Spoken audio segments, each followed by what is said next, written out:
Bring in our colleagues who are joining us from Goa in India, where this meet is currently on. We have Anand Narsimhan joining us. We also have Abhishek Jha joining us.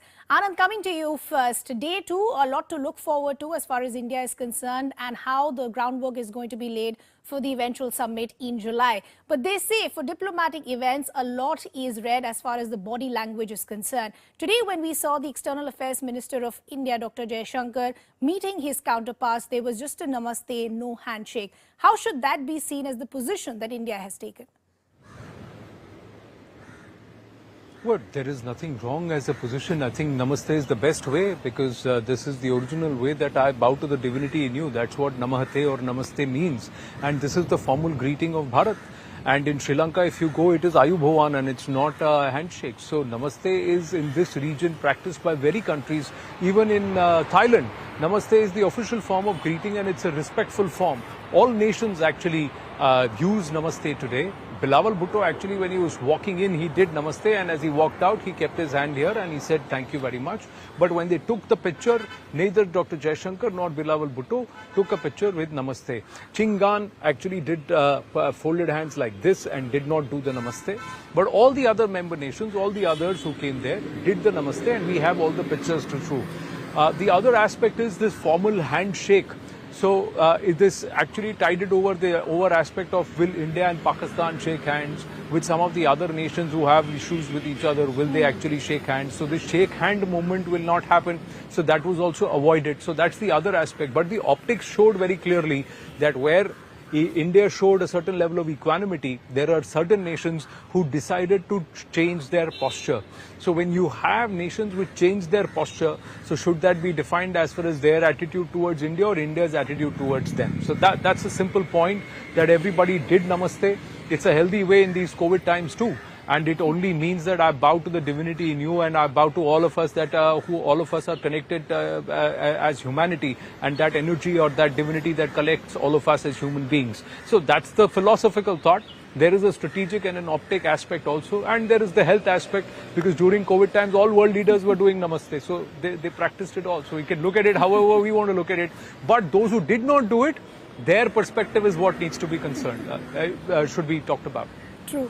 Abhishek, bringing you also in the conversation, before we get it talking about the fine print as far as the statements that we've already heard from our External Affairs Minister, where he's gone on to say that let's not get caught up in weaponizing terrorism just for making brownie points as far as diplomatic relations are concerned. Just help our viewers understand what we can expect as far as day two is concerned.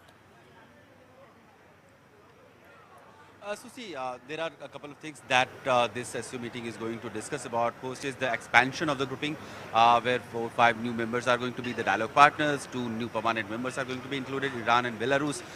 While elaborating the regional connectivity issue, Pakistan Foreign Minister Bilawal Bhutto looked like pitching for China-Pakistan economic corridor, where he said that regional connectivity could be enhanced if China-Pakistan corridor would be given a push.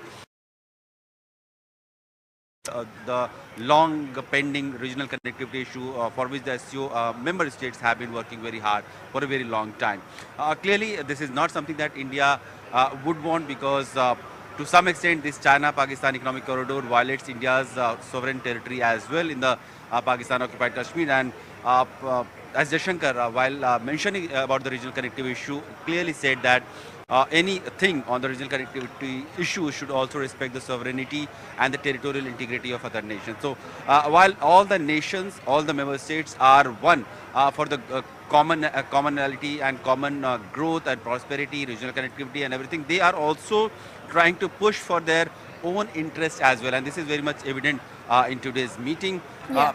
Beyond that, we'll get to know more what transpired in the meeting, because in the evening, most likely External Affairs Minister Jaishankar will be having a media interaction where all the media has been invited. Clearly Pakistani journalists will be also there, and journalists from other member nations will also be there. And there we will get to know what all has been transpired. The questions will be asked, and we'll get to know more on the meetings. Sure. Quickly going back to Anand as well. Anand, just that big takeaway that we heard from our External Affairs Minister where he said, let's not get caught up in weaponizing terrorism just because we want to make a diplomatic point or just for diplomatic point scoring. This is going to be crucial even as we move towards July where the main summit is going to take place. And this is what we've been seeing since yesterday. A lot of the groundwork is going to be done in this meeting. What is the kind of messaging that India is sending out? Also what we can expect as we head towards the larger summit in July? Well, this aspect of weaponizing terrorism as a diplomatic tool was actually made by Bilawal Bhutto, and in his speech he tried to use this statement trying to pass a jibe at Dr. Jaishankar, because Dr. Jaishankar said that counter-terrorism was one of the core issues of the SCO. And nations that are harboring terrorists or for fomenting terrorism, there has to be some active position that needs to be taken. So this aji-baji that's happening there is an important aspect. India is not using terrorism as a diplomatic tool. It's a sovereign aspect. See, Pakistan continues to supersede India's sovereignty when it comes to, when it openly talks about CPEC on an SCO forum. Yes, the SCO Secretariat is in Beijing. It is a Shanghai Cooperation Organization, so China is leading it. But India is the chair. If you do not respect my sovereignty, how do you expect me to even consider anything that you say seriously? That is the important point of view that one must understand. Dr. Jaishankar only said all nations are finding terrorism as a problem. All nations need to act on terrorists. All nations need to say that there will be no good terrorists, bad terrorists, and clearly focusing on the fact that terrorism, a state that is a haven of terrorism cannot be. Pakistan tried to deflect it. It told India don't use it as a diplomatic tool, while Pakistan itself called Afghanistan a sponsor of terrorism and terrorist activity from Afghanistan soil. So you can't beat the drum from both sides and then claim to be holier than thou. That was not, so that's why I'm saying Bilawal Bhutto and the ISI, which must have drafted the speech, the deep state which would have drafted the speech, vetted by the Chinese, has shot themselves in the foot on multiple points. India was very clear. India said, we do not back terrorism anywhere. One. What did India talk about? India talked about cooperation and platforms for cooperation. What did India say? The New Delhi summit in July 3rd and 4th is going to be a big resolution, 4 big resolutions. One on de-radicalization. Radicalism is a problem everywhere. And de-radicalization is something which they have looked at very actively, and that's why he's saying that calling on the SCO forum to pass a resolution on de-radicalization. Okay. The second aspect is food grains, millets, and what can be done for millets. Third one is on sustainable future together, and the fourth is digital transformation. So look at the objectives which can be where common grounds can be found. India is pushing for those objectives where common grounds can be found. India is also looking at climate change, and that's why it's talking about sustainable development. So India's position is, let's use the fora for what it actually stands for and do what it means. Other nations have come there and also tried to take, push their own agendas, yes, but they've also taken a larger point that this region needs to cooperate and work, cohabit, irrespective of conflicts, because trade and economical prowess is what is going to allow the Asian surge to happen and for Asia to truly represent the global south. Okay. 40% of the world's population is here. Yeah. Anand and Abhishek, we leave the conversation there. We'll, of course, continue to come back to you right through the day as we track all those events coming in from day 2. Shifting our focus then. Just 24 hours to go now, King Charles III will officially be coronated in the United Kingdom. So how the last hours really looking like in UK? It's going to be held. Let's just give you a plan of what tomorrow is going to look like. Now, that coronation, in fact, is going to be held at the Westminster Abbey on the 6th of May, and the King, who will be crowned along with the Queen Consort, Camilla, will be the 40th reigning monarch crowned there since 1066. The formal celebrations will begin with a procession from Buckingham Palace to Westminster Abbey, with viewing areas along the route opening. The procession will set off from Buckingham Palace, moving along the Mall to Trafalgar Square, then down Whitehall and Parliament Street, before turning into Parliament Square and Broad Sanctuary to reach the Great West Door of Westminster Abbey as the ceremony progresses. Just before the oath, you'll have the Archbishop of Canterbury who will acknowledge the multiple faiths observed in the United Kingdom by saying the Church of England will seek to foster an environment in which people of all faiths may live freely. A stamp depicting Sikhs, Hindus, Muslims and their places of worship feature on one of the 4 stamps issued by the Royal Mail to mark the coronation of King Charles III. It is captioned Diversity and Community. The stamp reflects a multi-faith community and the cultural diversity of contemporary British society, which is now being seen as a more inclusive one. And those are some of the details that we're picking up. Let's also play out some ground reports for you. Instead of being a day of celebration and unity, King Charles III's coronation is now shrouded in controversy. Why do we say that? The controversies ranging from debates about the cost and safety of the ceremony to the feud within the royal family. The drama surrounding the Duke and Duchess of Sussex is also one controversy that still continues to surround the coronation. Nobody is anticipating any thaw in relations between Prince Harry and the rest of the family, his brother and father, particularly when Harry comes along for what appears to be the barest minimum of protocol presence through the coronation as planned so far. Royal watchers, and these days who is not a royal watcher, are trying to figure out just how icy it will be, and the depth of iciness may vary between Harry and different members of the now proper family. So gauging that, much of British media now sees Kate at the coldest end of the spectrum in dealing with Harry. There's never been, and we've seen this, much love lost between Kate and Meghan Markle.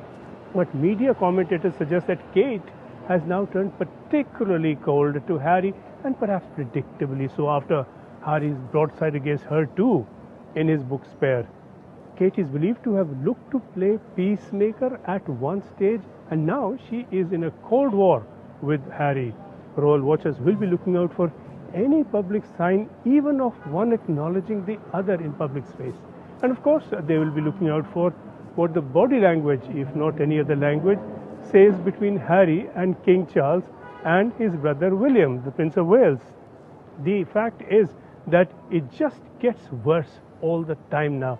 A new grouse from Harry's services every other day, and the latest that we've seen is the court case where Harry argues that he and his brother were similarly hurt and for long by hacking by the media, but that William quietly settled his case with the Rupert Murdoch's newspapers behind his back, and that Buckingham Palace in fact did the deal for William, that William got a lot of money out of.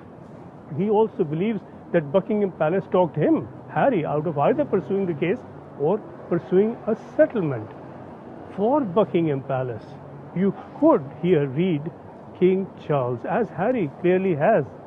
He has told the court that he had decided earlier not to pursue his case against NGN despite a go-ahead from the late Queen, who he discussed it with, and that this was the result. His decision not to pursue was a result of a request or a demand, as he puts it, from his father. So he's accusing the king of blocking his path to justice and the brother of doing a deal behind his back, and they'll all be together here.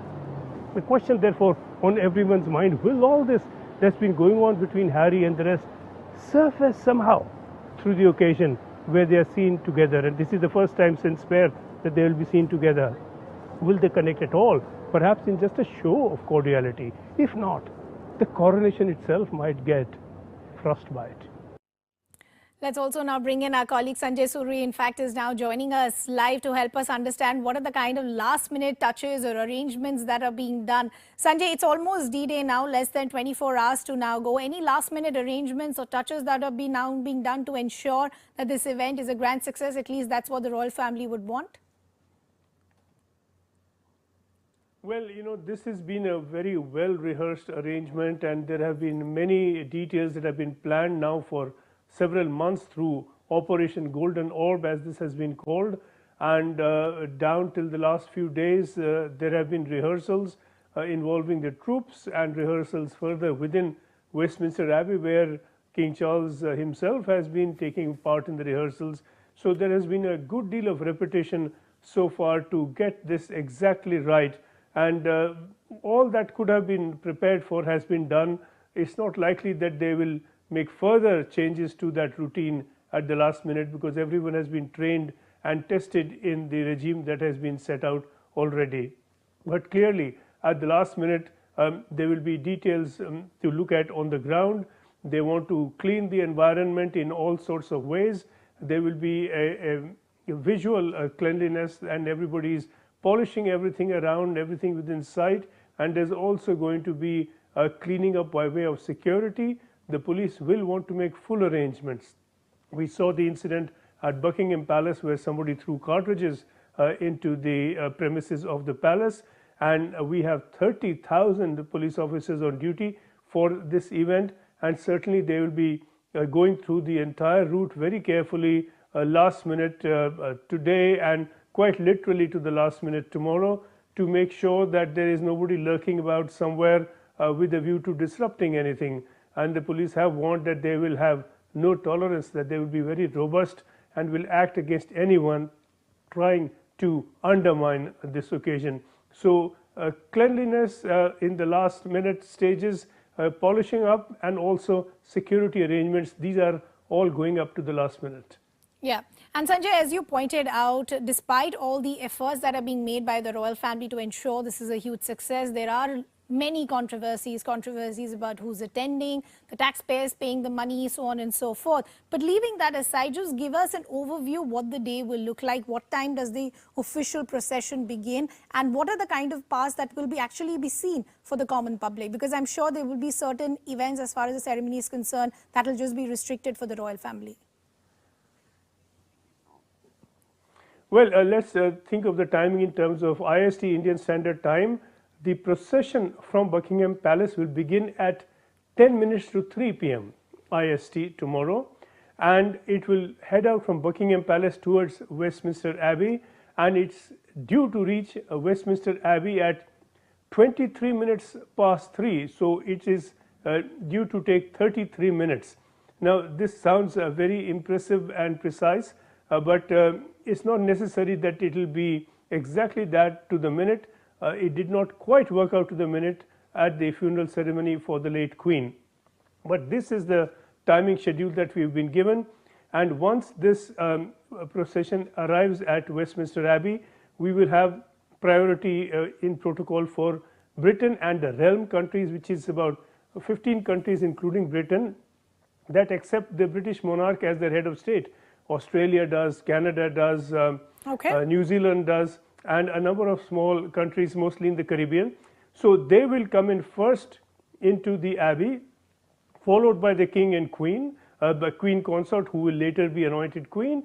And then once they're inside, they will head to what are called the estate chairs that have been done up for the occasion. We will then have a ceremony called the recognition, where the King will be presented to the congregation at different points to leave them in no doubt who is the King. After that, we will have the epistle being read out by the Prime Minister, then the Gospel being read out, and then a sermon from the Archbishop of Canterbury. Following that, behind the screen, there will be an anointing ceremony to be conducted by the Archbishop of York and the Archbishop of Canterbury, and then on he will come back, and then we will have the crowning ceremony.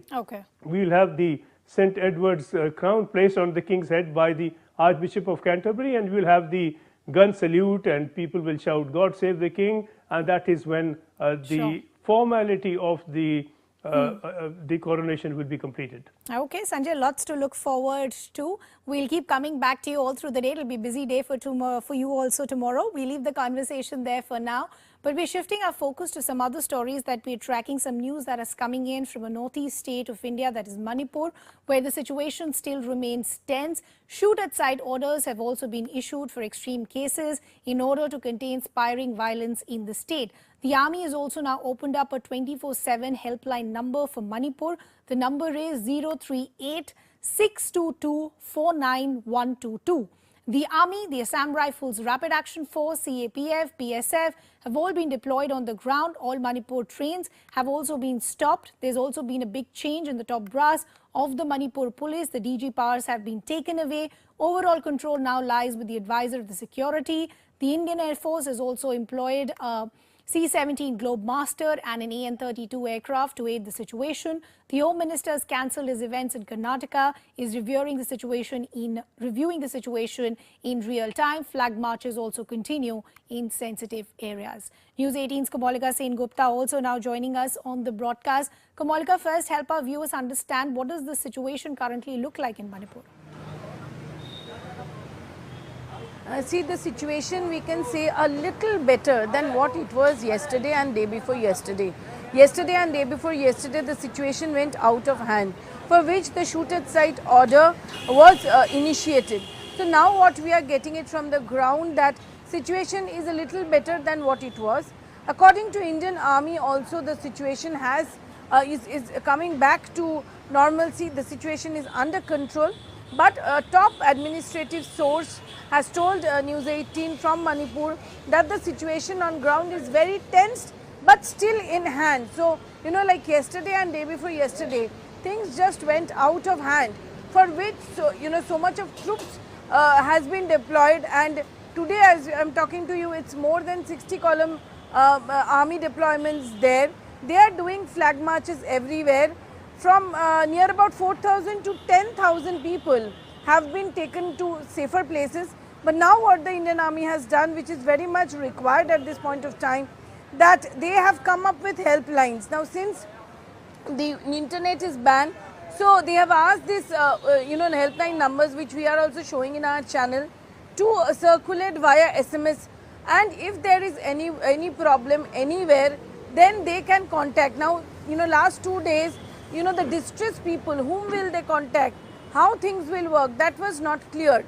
Now this thing has fallen in place. Clearly a center's intervention is there. Okay. Now everything is looked after by the former DG, Kuldeep Singh, the ADG is reporting to him. Another positive thing which has come up, some videos have come up where we have seen that both the Kukis and the Meiteis, the Kukis are guarding the Meiteis are guarding the Kukis.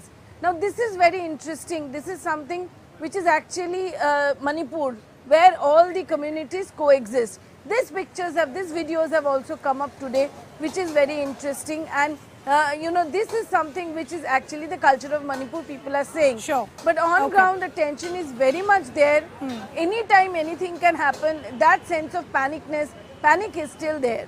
Okay, Kamalika, thanks a lot for getting us all those details. So as Kamalika is saying, situation is still tense, but it's a shade better than what was yesterday. With that, we've completely run out of time. Thanks a lot for watching.